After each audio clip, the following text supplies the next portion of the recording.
My name is Luke Townsend. I work for the Library and Information Service of the City of Cape Town, and I'm here in the American corner at the Central Library, Cape Town, with reggae musician and bass player Wakhile Xhalisa. He's a renowned bass player in the genre of reggae, but in other genres as well, and we just conducting an oral history interview about his experience in the music industry and as a musician in Cape Town and the world. So Wakhile, what is your full name and when and where were you born? Okay, I was born in 1969. My name is Wakhile Xhalisa, and then I was born in Cape Town in a township called Nyanga. That's where I grew up. I do most of my experience in life and getting into music. That was in Nyanga. Of course, now we have a lot of big name around the world of being a bad township, but in Nyanga also there was so much music. I experienced so much music, people who love music. So it was a balanced way of growing. And music took me more than soccer, whatever was happening around. It was so much, but my father he's still playing the guitar, a Kwela. He was a Kwela. They had a band was called Kwela Kids in the 60s. It's Jack Xhalisa. So he played pen whistle, he played a guitar also. And my grandmother apparently she played also the mbirimbao. They used to call it in those time in Xhosa the Uhati. Oh yeah, in Xhosa. That's the name. But I haven't got to see her, but I heard she was a musician too. Please describe the community that you grew up in. Well, my community side, the background was a bit rough to survive also growing up in a township because there was so much gangsterism, there was so much other things that can distract you as a youth. But I'm happy that I managed to survive without being a gangster or somebody, but through the music. I loved music, so music totally put me in a safe and a good direction. How would you describe yourself? Well, I see myself as a musician, and also I try, of course, my background, I played a lot of reggae. In my growing, the music I played a lot was reggae. Most people know me as a bass player who play reggae bass. And my first international artist I worked with was brought here by the British Council. A guy was called Benson, Zephaniah, a dub poetry. Yeah. This is my first international with my band. That time we were called ourselves Reggae Regulars. Is the first international artist that I really played the dub style because England was a different style compared to Jamaica. Though it was Jamaica, but them have a totally different style, the dub thing. So from that time, I think things started to come up. My first going out, it was with the dance group was called Pace Dance. So it was mixed with blacks and white, and we do different things. I was with Kholewa, if you remember Kholewa Masala, Mike Makwerhu. So the guys they brought me up, and for me the music they played, it was different from reggae. Now it was like African. So it was new for me. But my interest was it was to learn also different style, not to be a certain bass player. So from that time, we went up to France. We did England. Tour with the dance, and we play in between the set and play for some dance too. From there, things started because we were in England. If you remember Nadia and Pete, yes. Ngoy, that's where we go to meet them in England. It was in the early 90s. So we met up with Pete there, Nadia. There was a guy, he came from Germany, this guy. Later, he became a management of us. This guy, we met him in England, and he had an interest because it was me and Mike and Maurice, the drummer from Mozambique, used to play for Pongolo. If you remember, the group was called Pongolo. Ilito Matsola, Jito Balo, all those guys. So this guy used to play drums with the band. So it was me now and him and Mike. Jamaican, I started to get interested to say, okay, it's still a small trio, would be good to work. Say, okay, you guys, I want you guys to come to Germany. We start to do a record label. Yeah. Started to call African Dance Record Label, something like that. So we work with this guy. I think after the wall came down, when I started to get into Berlin. So it was a good journey for me coming from the township, and the cultural change because Europe was different for me, you know, Yeah. and as a South African. So it was fine, like was punk, was everything hardcore. So yeah, for me also that was a good learning curve to start to respect people as they are, not judging them. People was people. It's just the way they look, they gave you a certain image, but I find that this was people. Yeah. I could live with them. Because when I lived there, I lived in the east side, and it was in a squatter area. In Berlin. Berlin. So you can imagine it was like a mixture of people. Yeah. So for me, look, I learned a lot, but I was still not really growing in music because we were almost doing the same thing, Yeah. not interacting with different people who have this thing. The guy was paying the band, working or not working, but setting up tours around Europe. And yeah, that moment was a good moment, but in terms of developing my bass playing, it was not really as the way I find myself now as a bass player, that I learned a lot, I've developed, and then getting to West Africa bass playing is totally different what we play in South Africa.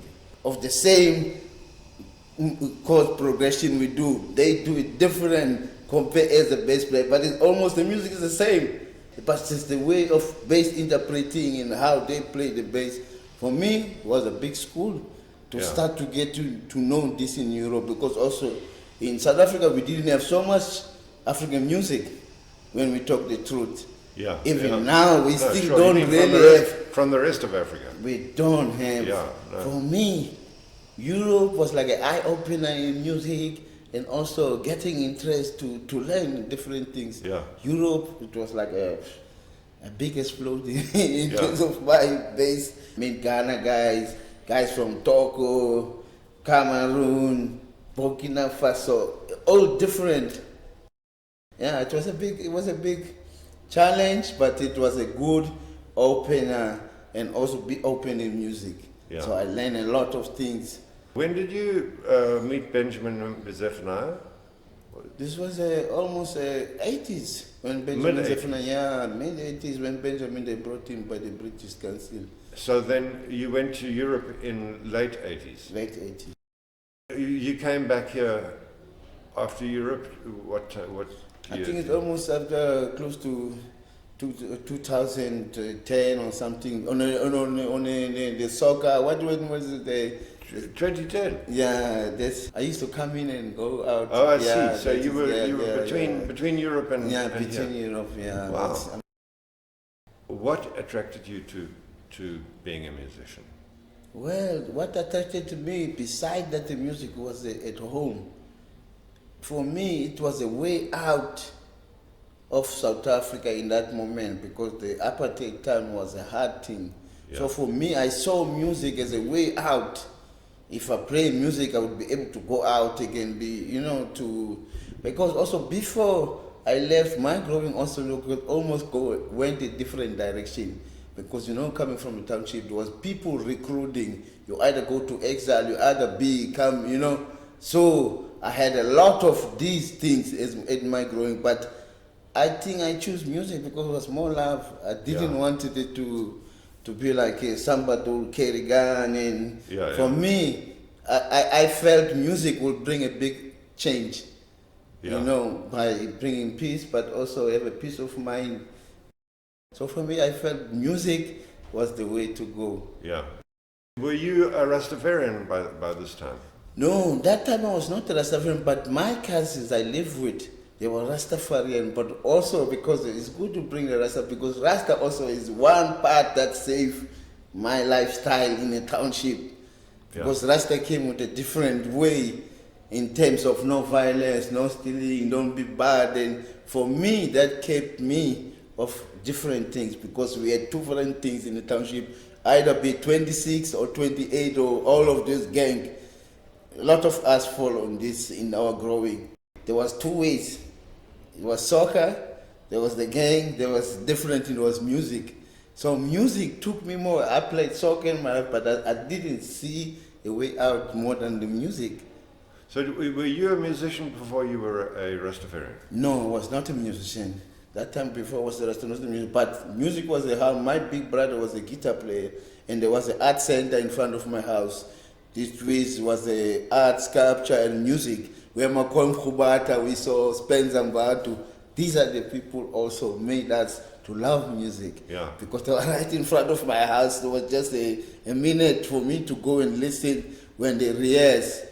You know, all the old guys, Victor Antoni, all of them, they used to come there. So music, for me, it was that long time because there was art school in front of me, the Nyanga Art Center.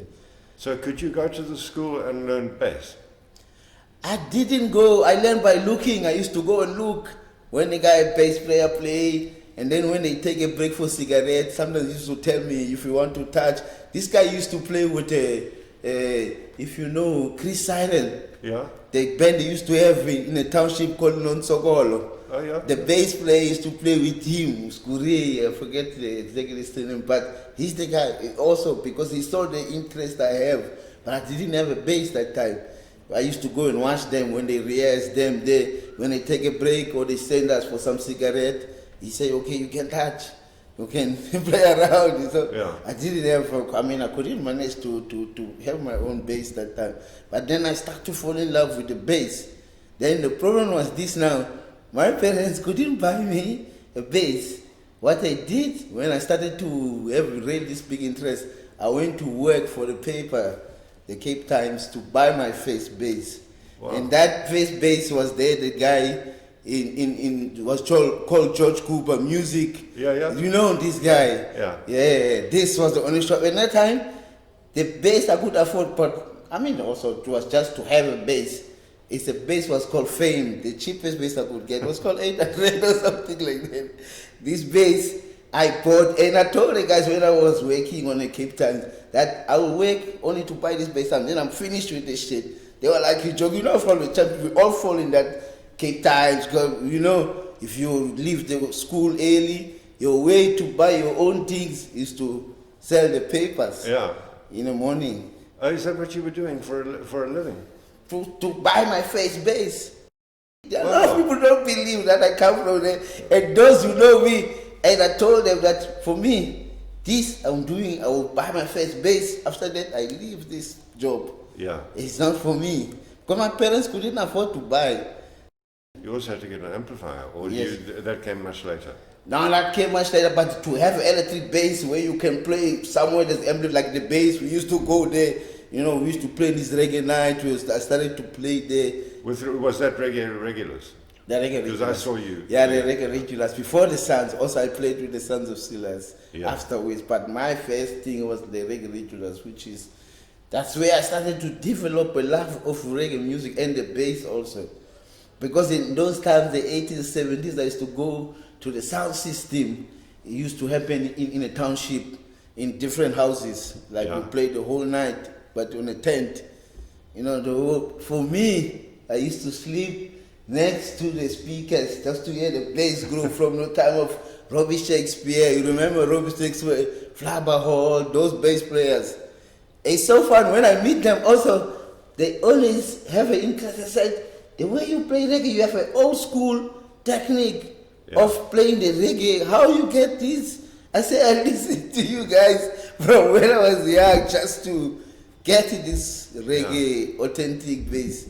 Yeah, so it's like a long story. Then coming to the city, we had Ruby and the Dust, we had the bass, we had guys like Timpa, we had different people, Nadia, and the music was so amazing that I had to develop to play different style, because in Alps now was a different style, was a rock reggae, there was different thing, so in my now coming mixing in town, the bass start to change a little bit, also to learn different style. and get to play with different people. That was amazing. Reggae, it brought a lot of different people together.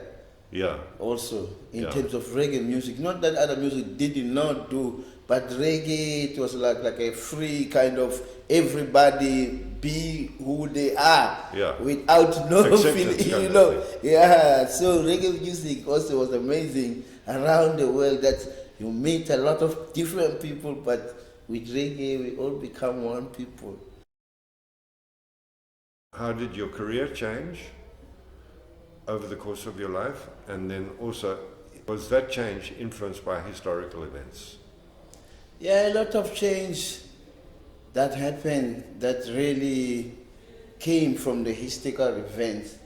And for me, traveling outside of South Africa, also that also really opened me, and also look at the music as a good profession, and to be a professional, there's a certain way that you have to present yourself also. So for me, really it changed a lot. Look, like for instance, now we have a management, is a Frenchman, it's different people than being in South Africa, have a management working, you know, for you. Yeah, it's total different service and a different how people believe in you. For me, these are the big things that I start to experience, that as a musician, it's not like you have to behave as a beggar. Yeah. Somehow people should respect you as you are and give you that big respect. Doesn't matter how big you are or small, but if they give that respect, they give you a good platform. Yeah. It's the best way that we need as musicians also.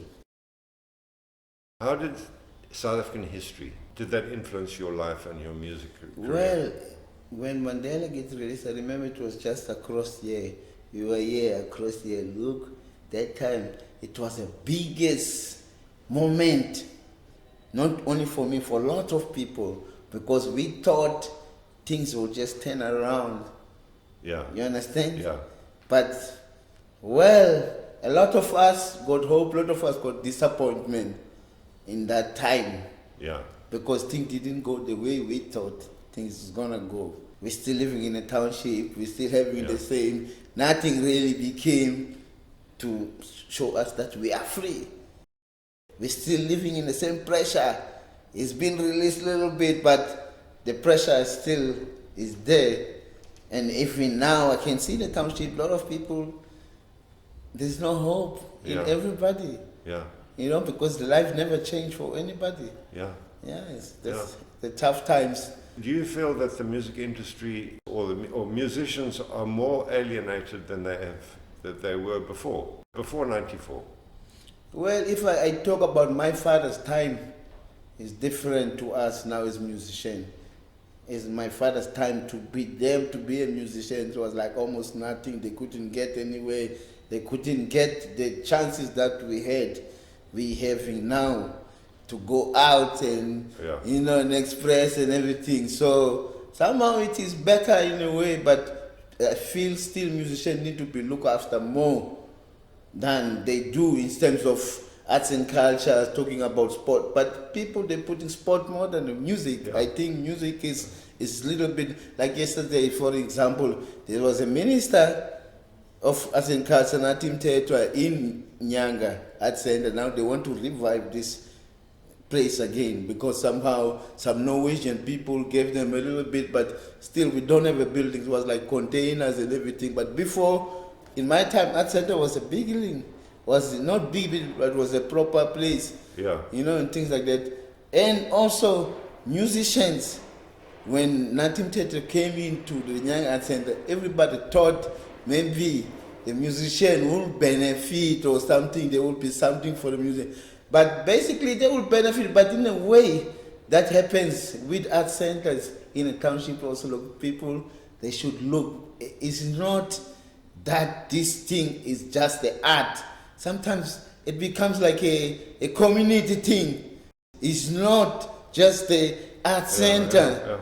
Like I know when I go to there's a place it's called the Cafe de la Musique, like what? They set up, they have a venue that every year they have musicians, different big musicians coming.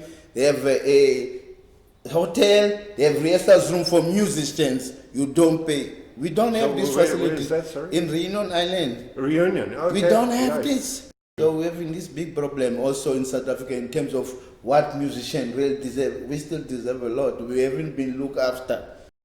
Who is the person that has had the biggest influence on you becoming a musician or being a musician? It was a bass player called Gary King. Gary King used to play with Groove Washington. Yeah. Gary King, I remember. Gary King was the guy, this guy. Because my father was playing a lot of jazz at home. So I grew up listening a lot of Reggae, you know, the different albums, but it was more on the jazz. Herbie Hancock, my father was very musical. Every end of the month or week, he buys the LP. So we grew up listening to mostly jazz at home. This is another thing also. We listen radio, some rock music, but we were more on a jazz, guitarist, my father, John Benson, all those. For me, also, music was not just one-sided. I had to, that time, it was reggae, and then there was music at home. My father was more jazz. So I was balanced in somehow in my understanding. But African music, really talk about West Africa, we didn't have that. Yeah, really. It came later, yeah. So when were you becoming exposed to those other... In Europe, of course, when I started to live in Europe. Okay. I started to, Lord, my first band I opened up for in London was called Kassav. You know about Kassav? It's a very big Caribbean Martinique band. And then was Manu Dubango. And the guitarist from the Police, who's this guy? Summers. Yeah, I was playing with the Trilo Godo, the Indian drum. These are the big shows. I started to see, wow, I get to meet these people. It was amazing with Manu also. First time I met Manu was in Munich, Very interesting, very down to earth. Then I started to get exposed with West Africa, like Mali, Guinea, Burkina Faso, guys like a group was called Akandenga. Akandengi. Man, this music. That's from Gabon. Yeah, this music for me, African music, then it started to get bigger here in Cameroon. There's a lot of bass player. For me, the music started to get big, the world. In Togo, I stayed with my first bass I got from the old man from Togo. Very good bass player from Togo. And for me, it was like so surprised how they play this bagaga in different way. But they call it high life, they have this. But it was in Bagana. No, I think Africa, since we come all from Central Africa, when we broke up there, we all went with the elements, but we changed it where we are. Yeah. Even in Madagascar, when you listen Madagascar, you listen Zimbabwe, it's the same music. And Cameroon, a friend of mine from Cameroon, when he hears Chumurenga, was like, yo, this music, it sounds like what we do in Cameroon traditional. How this is a coincidence? Yeah. It's not. It's because we all come from that Central Africa. So the music, it took a different direction, but it's still same. We had the same kind of lot of similarities. What is the most difficult aspect of being a musician? First, the difficult for me is to work hard to get into a certain level that you feel yourself, you have freedom to express in all style of music, not just one style of music. Yeah. For me, this is the most difficult thing, because the more you grow now, you start to see there is a way that you get into a certain level that if you hear any music, you can be able to play and express yourself. This, for me, is the biggest challenge, not to be good in one style. Okay, but what aspect of the music industry is the most difficult? Well, sometimes if you play the real music, it becomes difficult. But if you play bubblegum music, your life becomes very easy. You can make fast money, you understand? Look, so it just depends on you as a musician, what you want to be, or what you want people to remember you as. It's like leaving a mark. How has your upbringing or your culture influenced the music you make? I have two balances in life also, because when you talk about culture, also there's a stereotype thing that, but myself, I feel I have two balanced culture that myself now I have traveled. I have seen the different side of the world. So I'm not too close to cultural person. I'm more open into everything and tolerate everybody as the way they are. That's something that I learned by traveling. But if I never travel, I would be still stereotyped and be close as people who's been here inside, you see, and then live by the culture and everything. Because sometimes culturally, it can block a lot of other things. I believe it's better to be just a universe person. That's the way I see life. And the way I grew up, my mother also never really brought us out with hate, whatever happened instead of with apartheid. It just told us to love the people who love you. You know, because coming from the township, where a lot of people that have a lot of anger, look, in their past. So some, they don't release this past. So I live with this distance with different people, blah, blah, blah. Now we have xenophobia, even amongst, things like that. And for me, this traveling Africa, it opened up also for me as a South African to be just a African and live life with other people and not say you come from, that mentality is not in me anymore. Beside whatever, but as Rasta people also, we promote one love and unity to everybody. Also imported music that also bring us together. When you travel, you start to learn different music, it changes your mindset. So do you think that Rastafarianism made you more open to a lot of things? Rasta made me to be just a person, not to be a Kosaben, but it made me to be associate with everybody.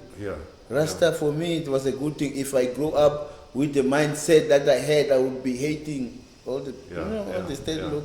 Like my time, I started to break that stereotype because in the township it was that time that you playing in town, you with white people, things like that. For me, I tried to break this because for me I didn't see no color. It was a one language in whatever we do. So that also changed me as a guy come from the township. We became balanced when we worked together and do things together. I remember there was this one little boy in the 80s. It was a white boy. He used to come to the township in those dangerous times. But this boy with his belief, nobody ever harm him.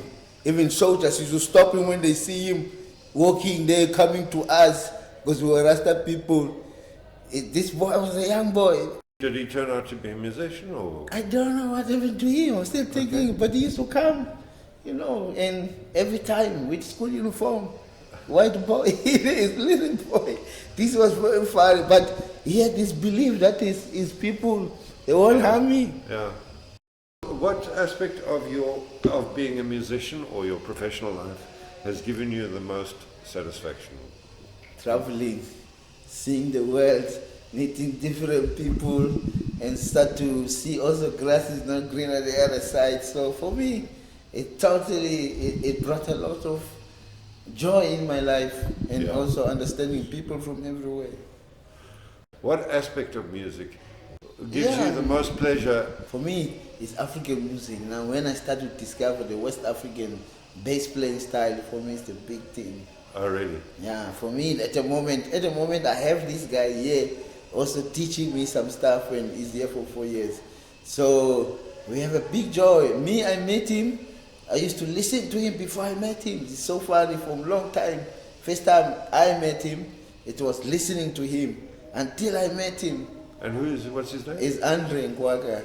Ngwaga, yeah. Very killer bass player I've ever seen. From where? From Cameroon. But also in my life, look, I always wanted to go to Cameroon. I must tell you. This was something about Cameroon for me. I always wanted to get this college, to get this style that they guys were playing. For me it was very big interest. So funny, it's like God answered my prayer. I meet this guy, then we become very good friends. He's a top, his level is love. But it became very simple with me and we became good friends. To play songs with the bass, he used to play, say, fuck, how you know this music? Blah, blah, blah, this is amazing. You only guy can copy the style I play. Then we started became friends. Like this. I said, to me, I listened to you a long time. This music, I was always wondering who was this bass player with Rene Salem, this African project I'm talking about.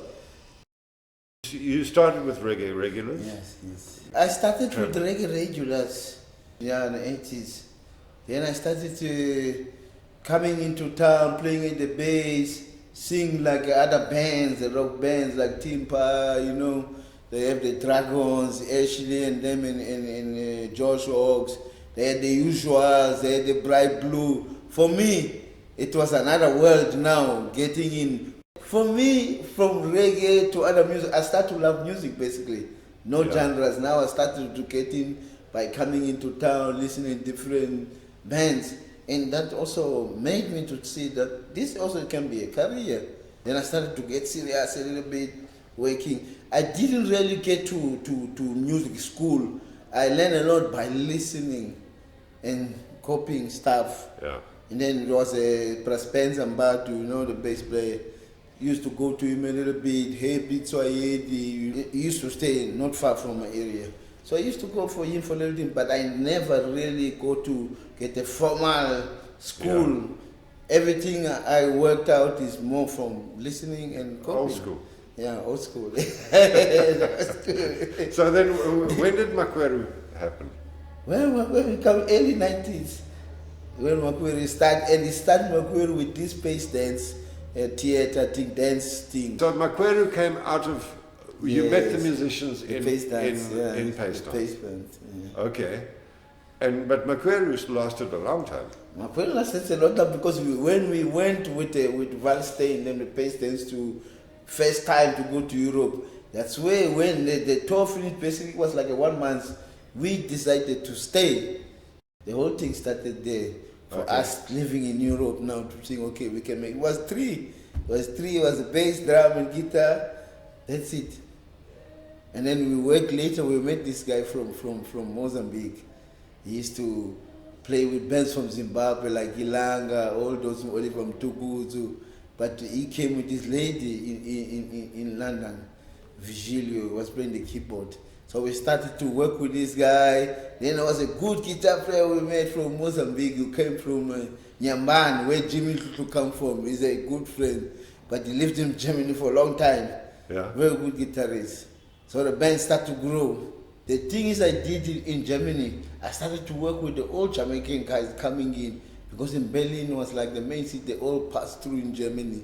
Guys like Uroy, if you know old Daddy Uroy, there's a Big Youth, all the old school guys. Started one guy, Tap Poetry, Okonora. So the guys in Germany, they knew that I did play reggae. So some guys used to call me when they get an artist, so they collect musicians together. Yeah. And then, the mix squad was called the mix squad. this thing. So they used to call me out of Makwerhu and come and play with these guys.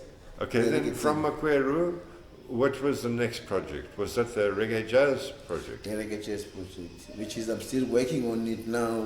Much even developing that much better because I have a link with the old man. Who's this Ernest Ranglin? Remember the Jamaican guitar player? Ranglin, yeah. Yeah, we have something that we want to exchange. And John Kapai, very beautiful guitar player. And John Kapai. So my life of reggae into jazz also, it started down to do as a solo thing. Okay, so would you see it? You had reggae regulars, Sons of Selassie, yes. Makwerhu, yes. Reggae Jazz project, yes. And then I'm with Azania now. Azania band. Yeah, this is the band that we do a lot of Jamaican work, that we work with the French guys. We sign with the French guys. And who's in that band? It's me. My brother was there, my big brother, but he's no longer there, but then my friend. Then we have Lumanyana. This boy come out of UCD, but he's in Berkeley now, in music school. It's also very good history because this guy came from nothing. His father had nothing, but he used to come and watch us. But now he went to UCD, he's a top student on jazz and reggae. He's Lumanyana Z. Also, he's part of the Township. You see people from nowhere getting somewhere, but they focus. His father is a Rasta guy. He's an old used to have a small shop there. he used to, also him, the way he took the drum thing, it's very fun because father had a band, but the band was all drama, sometimes the drama don't come. And then the father one day, he said, him, you sit there in the drums, I will show you what to do. And then for him, it was a big moment also, start from there, and then he really loved the drums, and then he got to this level. Yeah. From nothing. Music is everything also in life, can make you a person also. Yeah. When you're thinking in everything, music is totally, yeah, it's the biggest thing, the spiritual, once you get deep into it also, it's not like when you've been a small level of music, but when you get deep into music, Yeah. it changes you also, it gives you a different way of seeing things. What are the current greatest challenges facing musicians? Well, if you can't play music as a musician, it kills you. Yeah. Because your life is music, and music is life. So if people cut you off, it's like, as a musician, you totally, it's a big frustration. You go to some kind of cycle in life. But other way, with me, what happened, it gave me a lot of, to be myself and work my stuff, look.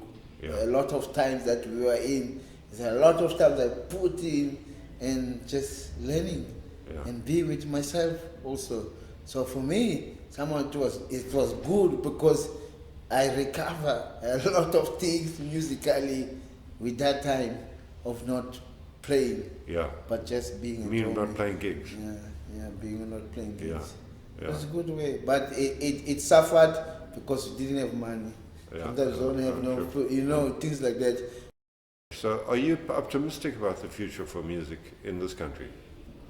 Well, I think in this country it's gonna be tougher unless the arts and culture have some kind of plan how to maintain musicians also. Yeah. But so far, if they don't have plan, I think to be outside for me will be better because there's better opportunities to work outside, look, and moving. You get better exchange money and things like that. I'm not really looking at to survive. I'm looking outside. Yeah. The more work I get outside is better for me when I come back. Yeah. So working now with the French guys, for me it looks good because we seem to be getting work more outside than inside. But thanks, man. I think this is a very beautiful interview. Thank you very much for. Thank you very much. Thank you for agreeing I to do thank this. you for remember me from all this time. It's so good. It's so funny that I had too much different friends, like different people. It's good that people still remember you from that time. We don't really forget that time, and that time it means a lot to us now in this age. That we still have this connection. Yeah. We have this respect for each other. It's very important.